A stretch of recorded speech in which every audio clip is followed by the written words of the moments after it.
Hi friends, இன்றைக்கி பார்க்க போகிற கொஷின் இதுதான். ஒரு நகரத்தின் மக்கள் தொகை 1,76,400.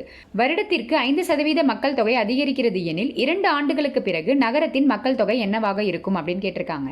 நகரத்தோட மொத்த மக்கள் தொகை எவ்வளோ இருக்குது? 1,76,400 இருக்குது. வருஷத்துக்கு எவ்வளோ அதிகரிக்கும்? 5% அதிகரிக்கும். அப்போ 100% + 5, அப்போ 105 வருமா? 105 வரும். அதை நான் இங்கே மல்டிப்ளை பண்ணிக்கிறேன். 105 டிவைடட் பை 100. 100 ஏன் போடுறோன்னா சதவீதன்றதுனால 100 போடுறேன். 2 வருஷத்துக்கு பிறகு அந்த நகரத்தோட மக்கள் தொகை கேட்டிருக்காங்க. அப்போ ஒரு வருஷத்துக்கு தான் 105 டிவைடட் பை 100, இன்னொரு வருஷத்துக்கும் 105 டிவைடட் பை 100 போட்டுக்கிறேன். இரண்டுத்தையும் அடிச்சு கொடுத்தா 21 டிவைடட் பை 20 வரும். அதே தான் இங்கேயும் 21 டிவைடட் பை 20 வரும்.